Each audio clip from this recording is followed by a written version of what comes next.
JP Presavento, the Fox C6 EdTech Coordinator. Today I would like to demonstrate how to use Google Drawings, a Google Drive tool, to create a make-your-own graphic organizer template for students to use to create their own graphic organizers. I'll demonstrate how to create this, and then in order to distribute this template to your students, you would utilize Google Classroom's Make a Copy for Each Student feature. The first thing you'll need to do is access your Google Drive. Once you're in Drive, you'll click Create and Drawing.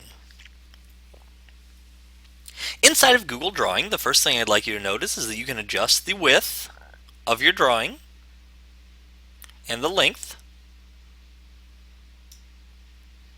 like so, by dragging at the bottom.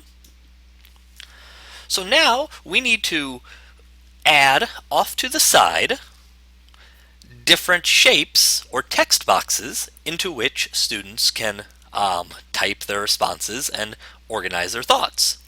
To do this, we'll utilize the toolbar at the top of the page.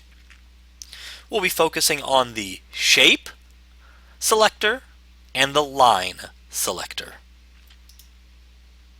First, I'll click Shape and Shapes, and I will pick an oval. I'll begin by drawing out this oval, deciding what size I want it to be.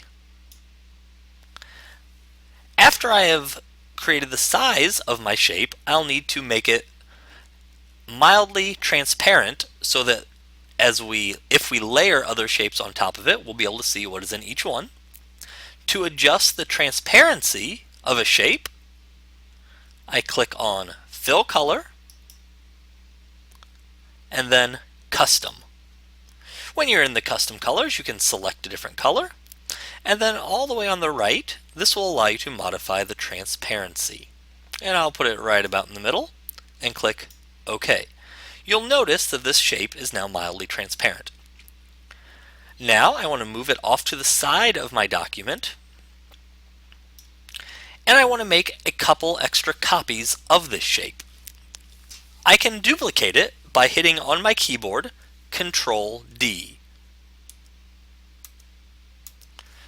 So I now have 5 of the same shape, the same color, the same transparency. Next, I'd like to create another possible shape for my students to use in their graphic organizer. So I'll click Shape again, and Shapes, and this time I'll select a rectangle. I'll draw out the size I'd like my rectangle to be,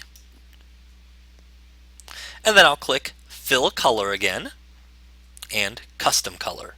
First, I'll go ahead and give it a different color,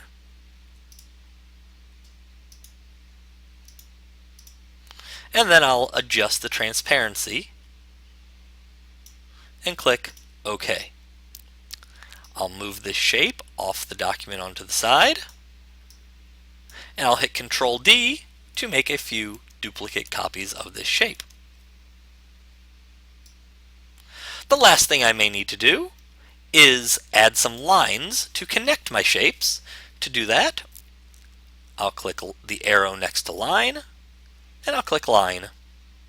I'll draw out a line. I can click right here to adjust the weight of the line and make it a thicker color.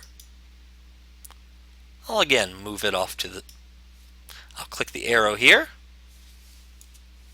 to activate my cursor and move my line off to the side, and I'll hit Control D a few times to make a couple different copies of this line. Now that I've created a template, and I could continue to go on, and I could add other shapes or arrows or call-out boxes or mathematical equation signs as I would like. And when I'm finished, I'll go ahead and give this a title, and I'll title it Create Your Own Graphic Organizer, and hit OK. When I'm ready to assign this to my students, I will assign it to them in Google Classroom and select Make a Copy for Each Student. To learn about Google Classroom, check out some of my other videos on Google Classroom. This has been JP Presavento demonstrating how to use Google Drawings as a create your own graphic organizer template.